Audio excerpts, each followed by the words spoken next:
Hoy, con Javier Hernández, Fran Castarlenas y Alfonso Reyes. Tu análisis favorito del partido en el canal de Twitch de León Sepia. ¿Qué tal, Sepiers? ¿Cómo estáis? Bienvenidos a una realidad paralela. Solo si sois abonados a leonsepia.com habréis podido ver este postpartido, este toco y me voy antes de las 9:30. Y si no, pues ahora lo estaréis viendo en nuestro canal de YouTube. Es media hora grabada, media hora en la que vamos a analizar y repasar el partido de ayer. Seguramente algo de lo que estemos hablando en condicional haya podido ocurrir a lo largo de la tarde. No os preocupéis que a partir de las 10 en punto, conectamos los tres, Adrián, Pablo y alguno más en directo, y analizaremos las últimas 2 horas de mercado. Pero mientras tanto, vamos a repasar, vamos a analizar lo que ocurrió ayer en la Romareda, ese empate a 0, ese partido que creo que fue uno hasta la lesión de Azón y otro a partir de ese momento, como seguramente está siendo la temporada. Creo que el Zaragoza, no sé qué opináis, tanto Dani como Alfonso, aprovecho para saludaros. Creo que el Zaragoza demostró en la primera media hora lo que podría haber sido su temporada, estando todo su frente de ataque disponible, y en los últimos 60 minutos pues insistió en lo que está siendo su temporada cuando no consigue juntar a todos los atacantes, ¿no? Creo que fue un buen resumen de lo que nos está tocando sufrir en el año, y fue duro, ¿no? Se vivió una lesión de Azón que mañana se sabrá el alcance, mañana se le va a hacer la prueba.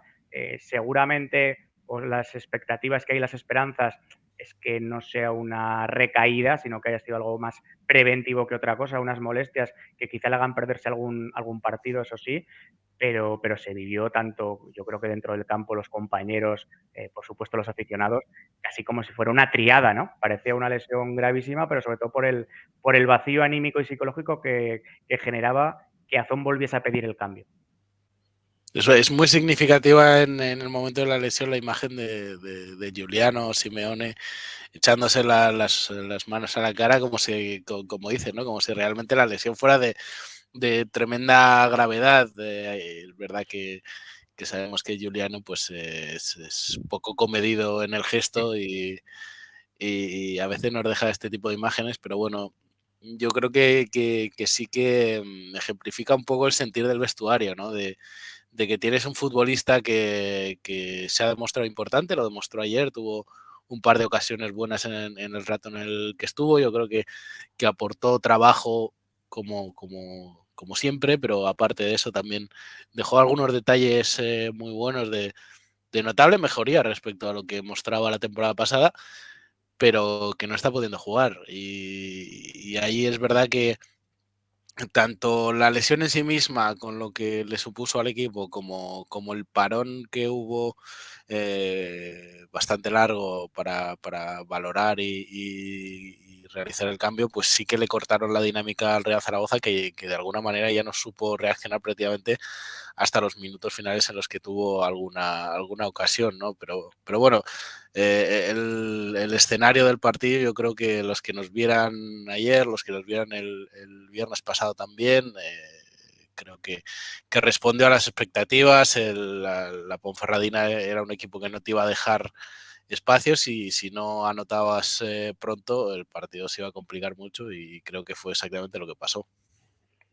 No es casualidad que todos los medios hayan elegido la foto de la lesión de Azón para simplificar de un modo gráfico la crónica del Real Zaragoza. Y es que fue una lesión muscular para Iván Azón, pero fue una lesión cardíaca para el Real Zaragoza. Como decía Dani, el gesto de Giuliano llama la atención, pero es que todos los jugadores lo rodean. Primero, por una cuestión empática de camaradería y saber lo difícil del año, pero también es que yo creo que Iván Azón refleja en su trayectoria a lo largo de la temporada lo que le está pasando al Real Zaragoza. Buenas sensaciones, expectativas, y luego volver a caer en la cruda realidad, que fue un poco también lo que pasó en el partido de ayer. Yo creo que entró bien al partido el Zaragoza, 20 minutos que ya la alineación de Escribá juntando a esos 4 jugadores que esperábamos todos, le hacía ser ambicioso, pero luego al final el equipo cae en esa maraña que es la segunda división, la frustración y por momentos también la pena, ¿no? Porque es un equipo que se fue diluyendo a lo largo del partido, y solo en los últimos minutos, como bien dice Dani, trataron más con corazón que con cabeza el llegar a la portería rival.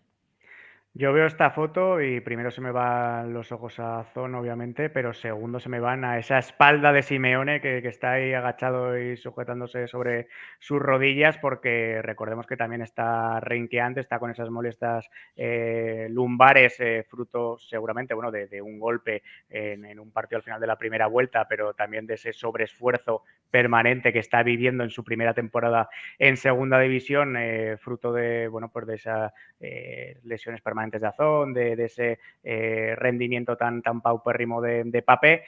Comentabas, Alfonso, que todos los medios han elegido una imagen parecida a esta, incluso un titular en el que se gravitaba en torno a la figura de Azón y al impacto que generó en el partido. Vamos a hacernos un poco de promoción, aprovechando que este espacio se está emitiendo ahora en diferido, en riguroso diferido en YouTube, y hablar de la nuestra, ¿no? Hablar de la web de leonsepia.com, que os invitamos a conocer. La inmensa mayoría de vosotros sabemos que ya lo conocéis y que muchos sois abonados a la misma, y aquí en el apartado de crónicas vamos a entrar en ella. Hemos elegido esta foto.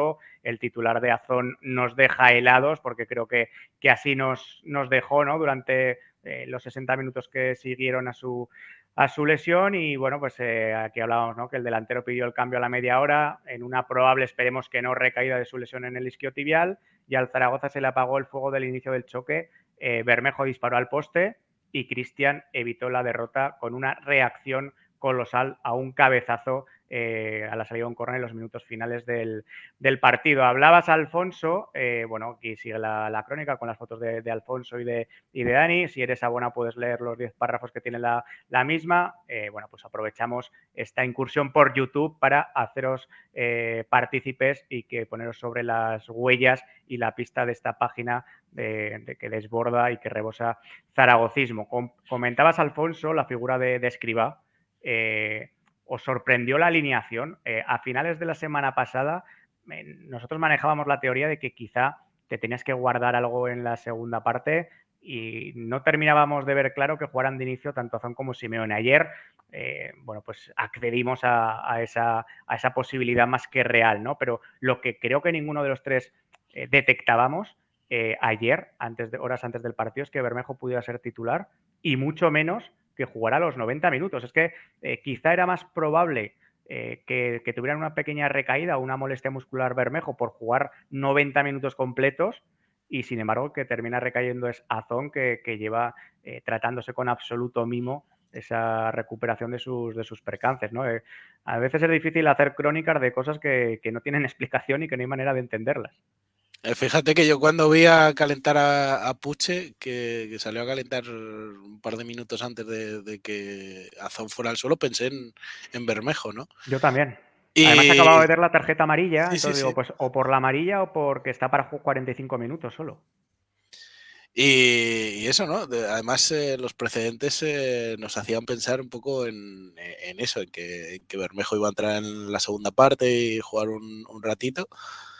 Pero bueno, al final es verdad que la semana pasada se le guardó por precaución, y si se le vio bien en el trabajo durante esta semana, ya era, pues eso, 2 semanas trabajando más o menos de forma normal, y más o menos se puede considerar que estaba en absolutas condiciones, bueno, como demostró, ¿no? a lo largo del partido. Pero sí que es hasta algún punto una cierta incongruencia dentro de lo que se ha hecho hasta el momento, ¿no?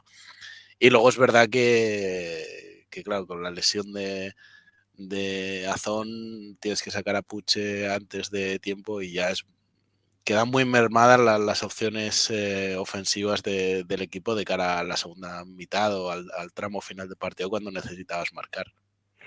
Oye, Alfonso, tú que eres un tipo con una capacidad de análisis que cuando el universo va, tú ya has dado unas vueltas. ¿Crees que Escribá quiso mandar ayer algún tipo de mensaje con su alineación? Suele ocurrir, hay veces que los entrenadores lo piensan, lo hacen cuando estás en la frontera del final de un mercado, y forzar un poco la propuesta, ¿no? Decir, mira, si estuviéramos todos o si tuviéramos más recursos, mi equipo jugaría así. Hoy quizá lo esté forzando, pero yo lo que quiero demostraros es cómo podría jugar este equipo si estuviéramos todos o si hubiese más recursos. Y por desgracia, pues los recursos se van cayendo con lesiones y mucho he tenido que mejorar estas últimas horas de mercado. Recordemos que nosotros lo estamos grabando a las 3:30 de la tarde para que, bueno, pues para que la realidad sea otra, ¿no? En esta segunda vuelta. Yo creo que mandó un mensaje claro. Yo creo que ha estado cuidando a los jugadores que tenían problemas hasta que ha sentido que los podía poner juntos y cuando ha podido los ha puesto. El hecho de salir con Bermejo, Mollejo, Juliano e Iván Azón demuestra, para mí es una, no sé, valentía, sentido común, ambición es la palabra al final, ¿no? Es decir, bueno, esto es lo que aquí es donde podemos ser fuertes y aquí es lo que vamos a buscar. Lo que pasa que ese mensaje que mandó Escribá y que podía haber acabado con una victoria y con ilusiones, que se trunca con la lesión de Azón. Y a ese mensaje acaba teniendo una postdata muy importante que es la de se ha vuelto a lesionar Iván Azón por tercera, no sé si tercera o cuarta vez, porque ya depende de lo que contemos las recaídas. Bermejo acaba de volver de una lesión. Juliano ha tenido, es un golpe, pero es un golpe en una zona que, bueno, que tal y como juega él es complicada. Y estamos a 4 puntos de la zona de descenso. Por lo tanto, uno ha de ser consciente de que lo que fue el mensaje de Escribá, del equipo que podía ser, del equipo ambicioso, acabó con una inoperancia en los últimos minutos, ya no para rematar a portería de la Ponferradina, sino ni siquiera para poder poner 4 o 5 balones al área que pusieran en cierto compromiso a la defensa de la Ponferradina. En relación a lo que dices, Alfonso, asumimos el riesgo del formato que hemos pensado para hoy y que lo que ahora mismo estamos diciendo antes de las 4 de la tarde, 6 horas después cuando lo estéis escuchando, quede en absoluto papel mojado. Es más, lo asumimos y lo deseamos. Ojalá el Zaragoza durante la tarde haya sido capaz de reforzar su plantilla. A las 3:30 de la tarde todavía no ha ocurrido y yo os comento, si a raíz de la recaída de Azón, que está por ver si es recaída, mañana es la prueba, recordemos, e independientemente de lo que esa resonancia magnética refleje, ojalá sea solo unos días y se pierda un partido como mucho, pero ante ese escenario que tú describías, Alfonso, ¿no pensáis que tienen que cambiar las coordenadas de las prioridades o de la prioridad? Es decir, es una plantilla que necesita un extremo izquierdo. Se sabe desde hace años y lo venimos reclamando desde hace un montón de mercados de fichajes. Pero estando a 4 puntos sobre el descenso, todavía 20 puntos por sumar y sabiendo que no tienes un tercer delantero de garantías, luego hablaremos de Gueye, de todo lo que se vivió ayer en el campo, teniendo solo 2 delanteros y los 2 renqueantes por diversos motivos, ¿no pensáis que sí hay que hacer un fichaje? Hay que fichar un delantero, porque es que si no puedes atacar la segunda vuelta con 20 puntos todavía por sumar y con una deficiencia absoluta cuando no tienes a tu pareja atacante para buscar el gol. Lo que pasa es que yo creo que de los perfiles que han salido como opciones para el Real Zaragoza, casi todos eran extremos, pero también tenían la opción de jugar como delanteros. Es el caso de Manu Vallejo, es el caso de Andrés Martín y es el caso de Bebé, que parece que es el que está más cerca. Es verdad que a lo mejor su posición natural está más tirado a banda, pero también han jugado como delanteros.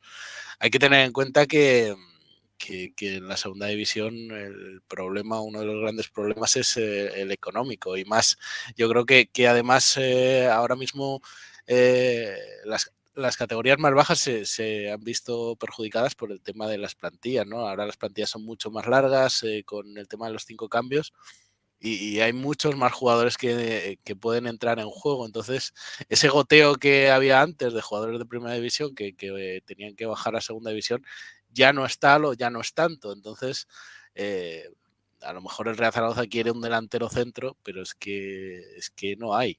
Lo hemos visto durante este mercado que lo que ha habido en segunda división ha sido un trasvase de delanteros de unos equipos a otros. Es muy difícil encontrar un delantero centro que realmente te pueda solucionar la vida. Pero bueno, veremos a ver qué es lo que llega, pero ya digo, yo creo que el perfil que se busca está siendo pues ese, de un extremo izquierdo, pero con ese matiz de que en momentos concretos pueda jugar también de delantero centro por lo que pueda pasar. Sí, además yo creo que el equipo no tiene pocos delanteros. O sea, con el movimiento que ha hecho Escribá de Mollejo, de considerarlo ya uno de los jugadores que puede jugar en la punta de ataque, no solo como referencia, pero sí con dos delanteros, creo que al final tienes a Juliano, tienes a Mollejo, tienes a Pape y a Zon, que estará lesionado. Entonces, claro, redundar en encontrar un 9 tendría que ser un 9 de muchas garantías. Y eso es muy difícil. Estamos viendo los fichajes que se están haciendo en segunda división, los están acometiendo equipos con mucho presupuesto. Entonces, si no va a llegar un 9 que esté para imponerse y ser titular, creo que es mejor intentar reforzar otras posiciones precisamente para poder aprovechar a Juliano y a Mollejo como opciones en ataque.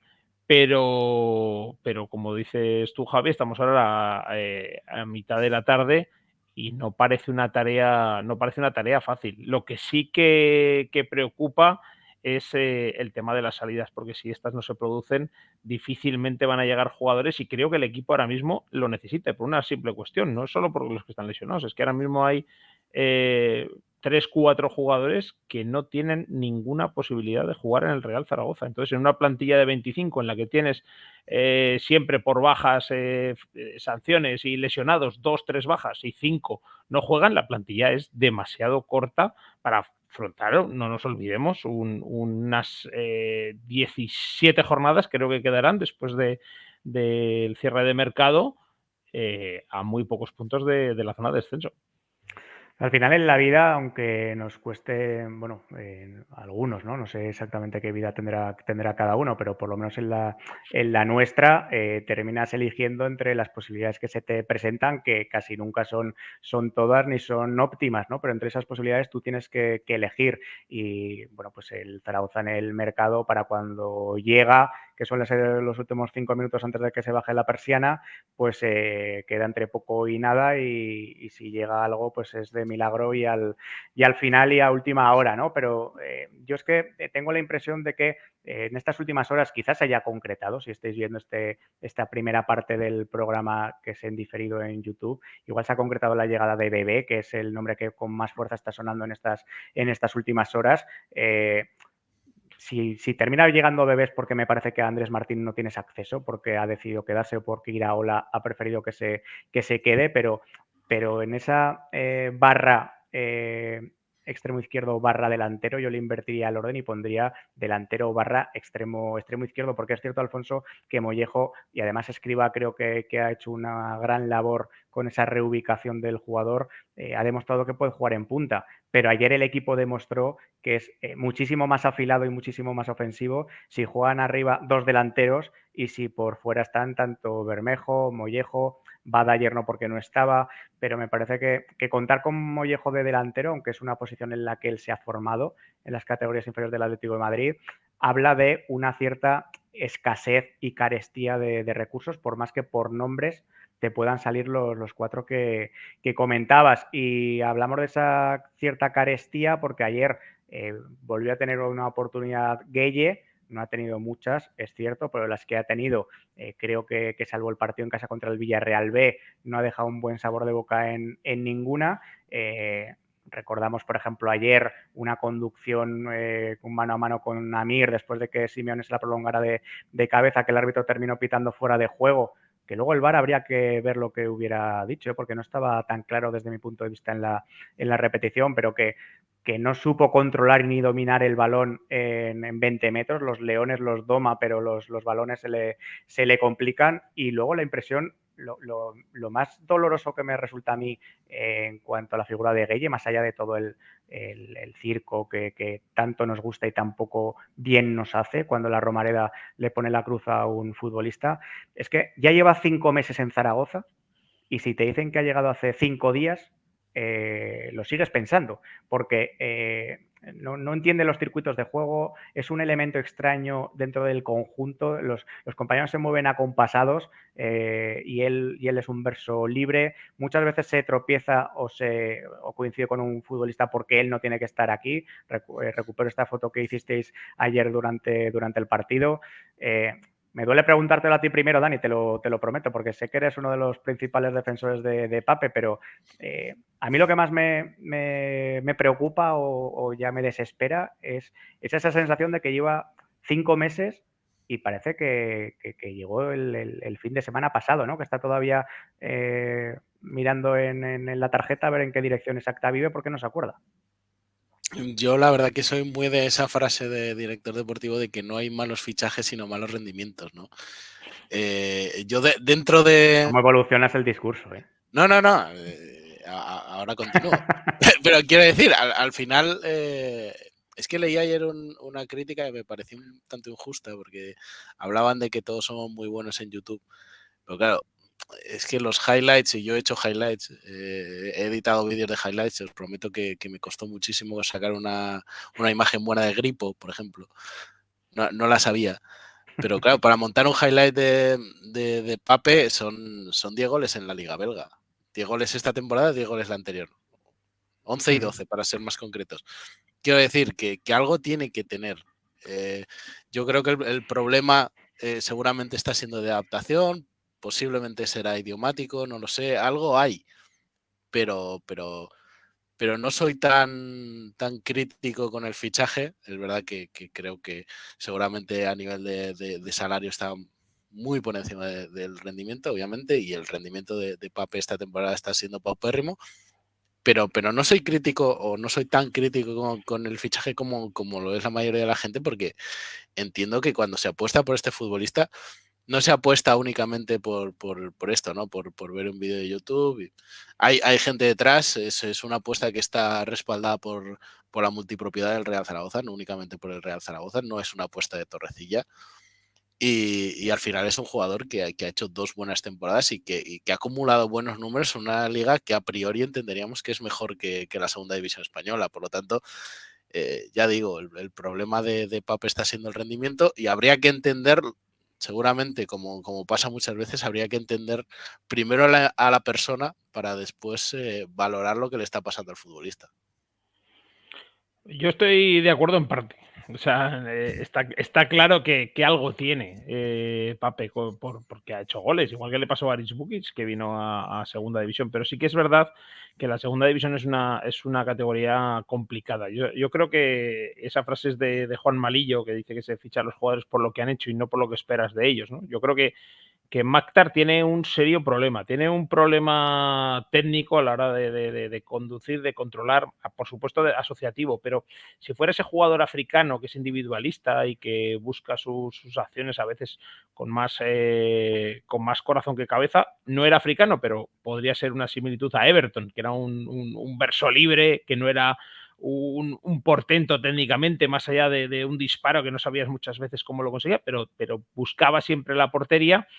Bueno, pues sería un jugador que sería anárquico, pero serviría. Pero realmente ha caído mal en Zaragoza y además, por la experiencia que tengo de entrenar a jugadores senegaleses, sé que necesitan sentirse a gusto en el contexto en el que están. O sea, al final uno juega como vive y son de un carácter muy afable, muy risueño, pero también les cuesta salir a las dificultades, y la segunda división y el Real Zaragoza en este contexto no es el mejor escenario. Entonces ese fichaje en ese perfil sí que era un fichaje de riesgo, teniendo claro que es muy difícil fichar un delantero en segunda división con los presupuestos que se tienen y que probablemente fracasan todos los que no hacen milagros, en especial en el Zaragoza. Pero creo que el partido de ayer, con aproximadamente 25 minutos o 27 minutos que jugó, le deja en una situación muy complicada, porque además el equipo es en lo que yo creo que sí que ha demostrado mínimamente que es bueno, que es en el remate de cabeza. El equipo tiene un problema para poner centros en juego y a balón parado, que sí que también me parece preocupante. Creo que apenas Zapater pudo colocar un córner que exigiera al portero al menos salir, ¿no? Entonces, claro, nos encontramos en que los únicos delanteros que están funcionando son los que se ponen la capa de superhéroe y tienen un perfil pues como el de Azón, Juliano o los recordados Luis Suárez, Ángel y demás. Por mi experiencia en entrenar a jugadores senegaleses, seguramente es la frase que menos esperabais en este programa y la ha pronunciado Alfonso. Somos una absoluta caja de sorpresas. Quedan menos de 2 minutos para las 10 de la noche. Os hago una pregunta rápida y concreta a cada uno. Intentamos extendernos lo menos posible y ponemos fin a este toco y me voy y empezamos con el directo, ahora sí, del cierre del mercado de fichajes, las últimas 2 horas del mismo, a ver si se produce alguna novedad. Dani, hemos hablado de la alineación, hemos hablado de la lesión de Azón, de Escribá, del planteamiento, de la entrada de Puche. Creo que los cambios se volvieron a dejar mensajes, ¿no? Para empezar, porque solo hizo 4 cambios Escribá, o sea que podía haber hecho uno más. Manda un mensaje Escribá con la convocatoria en los 2 últimos partidos, dejando fuera tanto a Petrovic como a James. James parece que se va a quedar, salvo que estas últimas horas haya un giro copernicano. Petrovic parece que está más cerca de desvincularse, veremos qué ocurre o si ha ocurrido ya, es que estamos viviendo una realidad paralela, bidimensional, y eso que solo hay 5 o 6 horas de diferencia entre la grabación y la emisión de este espacio, pero creo que ayer también se quedó claro quedó claro que Vigaray es el cuarto lateral derecho, y luego que tanto Eugeni como Grau están en una posición medio complicada. Eugeni salió a calentar junto con Puche, no le duró la duda ni un segundo a Escribá, apostó por Puche y se sentó Eugeni, y Grau no jugó en un partido en el que tanto Bermejo, que podía haber desplazado, por ejemplo, a Francho o poner a Luna directamente de centrocampista, tanto Bermejo como Zapater, que ambos prácticamente volvían de una lesión. Zapater jugó 20 minutos en Gijón, es cierto, jugaron los 90. No sé qué lectura haces de esos movimientos de Escribá en esas 3 claves, ¿no? En esos 3 nombres, Vigaray, Grau y Eugeni. Bueno, yo primero en modo futurología diría que a estas horas, Ojo. a estas horas las 10, Petrovic está fuera del Real Zaragoza, rescindido. Y eso nos llevaría también a preguntarnos cuál es el famoso remanente que se guarda Sanjay del pasado verano, que siempre esconde la cantidad, pero que si luego si tienes que rescindir a uno de los jugadores que más cobra y luego quieres afrontar un fichaje, no debe ser poco. Aparte de eso, es verdad, te lo iba a comentar antes cuando le has preguntado por los mensajes a Alfonso, ¿no? Yo creo que hubo 2 muy claros. El primero sobre Vigaray.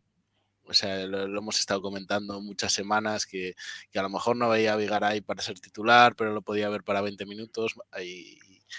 Y en el partido contra la Ponferradina te estás jugando las habichuelas, es el equipo que marca el descenso, que lo tienes a 4 puntos y tu decisión es sacar a Luna. Y yo creo que eso deja a Vigaray en el alambre. O sea, lo hemos comentado muchas veces que no pensábamos que fuera a jugar prácticamente nada esta temporada. Es verdad que tanto él aquí, cuando nos dio la entrevista, como Escribá, han insistido en que el jugador está bien, que solo le falta coger la forma, pero bueno, es un chico que viene trabajando con relativa normalidad desde el mes de abril, que es prácticamente un año. Es verdad que luego sufrió en pretemporada una lesión, pero quiero decir, creo que la figura de Vigaray ha quedado muy deteriorada, ya no tanto en este partido únicamente, sino también en el anterior, que era los 2 partidos en los que no ha estado Fran Gámez y en su lugar ha entrado Larra y como vimos ante la Ponfe, pues también Luna. Y luego el otro mensaje yo creo que se mandó es que no quiere que se vaya Manu Molina, porque al final pues estabas comentando Eugeni y Jaume Grau, pero el que les ha adelantado, y además creo que lo ha hecho por mérito propio, porque ha jugado bien en los últimos partidos y creo que es en los momentos de mayor atasco del equipo ha sido el que ha sabido tomar la manija y desatascar un poco el equipo y ha cogido galones, ha sido Manu Molina. Y tengo la sensación de que también eso era el mensaje de que, oye, que vamos a intentar que se vaya otro, pero Manu Molina es un jugador que es útil para este Real Zaragoza, ¿no? Y eso también, pues como dices, deja en una situación delicada, sobre todo a Jaume Grau, que la temporada pasada le vimos a un muy buen nivel y se ha ido diluyendo con el paso de las jornadas este curso, y Eugeni, que pues es verdad que pues lo mismo, ¿no? La temporada pasada sí dejó buen nivel, pero en esta yo creo que ha sido más intermitente y no ha acabado de dar un resultado óptimo, y tengo la sensación de que está un poco en el punto de todos sus equipos anteriores, ¿no? una primera impresión buena, pero bueno, les pasa un poco como esa gente guapa, ¿no? Que la primera impresión es buena, pero luego te das cuenta que es un poco gilipollas. Pues estamos un poco en ese punto. No estoy diciendo que Olloni sea gilipollas, ni mucho menos, pero eso, que no te acaba de encajar en lo que quieres de un futbolista como él, y eso lo deja en una situación complicada. No te pregunta por Manu Molina, Dani, pero como verás estaba la foto preparada porque era el último nombre que le quería poner Alfonso sobre la mesa. No sé la bola de cristal cómo os funciona, si a estas horas creéis que habrá salido rumbo Tenerife. Ayer hablando con Tenerife daban casi por hecha su llegada. Se está intentando sacar a Petrovic, que realmente el jugador que parece con más opciones por tener un pretendiente es Manu Molina, pero yo a Alfonso le quería preguntar la opinión que le merecen los últimos partidos de Manu Molina, que cada vez que le dan 10 minutos o 15 minutos se las arregla para influir. Ayer se notó que estaba Manu Molina otra vez sobre el terreno de juego y creo que fue el jugador, pese a que salió por Francho, que creo que no estaba el partido para cambiar a Francho porque hizo un partido notable, se las arregló para influir y para saber jugar esos últimos minutos. Y a mí me parece que es un jugador que le ha ganado a Escribá, que hace un mes podía ser el quinto, el sexto de la fila y que ahora creo que es el tercer mediocentro. No sé si Escribá está muy por la labor de que salga el jugador. Hombre, en primer lugar es difícil hacer un análisis mejor que ha hecho del mercado Dani, porque además con esa fonía que tiene ahora por estar enfermo, parece que es directamente una línea directa con Raúl Sanllehy. Tiene ese tono, yo cerraba los ojos y me parece que nos estaba dando la información de la plantilla. Sobre todo se le parece mucho la voz el Día de los Inocentes. El Día de los Inocentes Dani la clava. Exactamente. No, pero sí que es verdad que lo comentamos a pie de campo. A mí Manu Molina me ha gustado todos y cada uno de los minutos que ha tenido con Fran Escribá. Creo que salió Carcedo, parecía que iba a ser un jugador que se iba a abandonar hasta tener la posibilidad de ser en este mercado. Es verdad que le honra además que muestre el interés por ir a otro equipo porque quiere ser importante. Pero bueno, le hice una foto antes de empezar el partido, estaba muy serio, estaba meditabundo y cuando vio que le enfocaba con la cámara, pues hizo un gesto simpático con ese carácter que él tiene. Y creo que un poco es lo que le define, ¿no? Tiene esa situación que es complicada, pero salió al campo y trató de cada balón darle un sentido. Me parece que fue el que mejor pie tuvo en el poco tiempo que estuvo en el campo. Hizo apertura a esa banda muy buena, se asoció.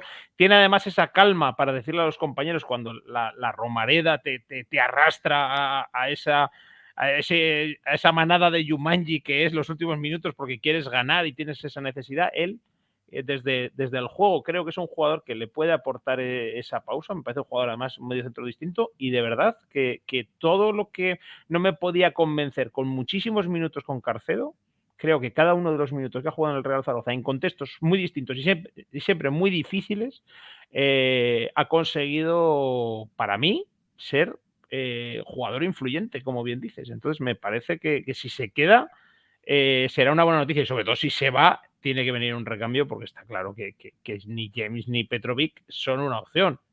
Entonces, me parece importante valorar también qué tienes y si no puedes mejorar lo que tienes, por lo menos hazte fuerte con las piezas que ya conoces. Bueno, suscribo absolutamente a las palabras de Alfonso, también las de Dani, especialmente en su reflexión sobre los guapos.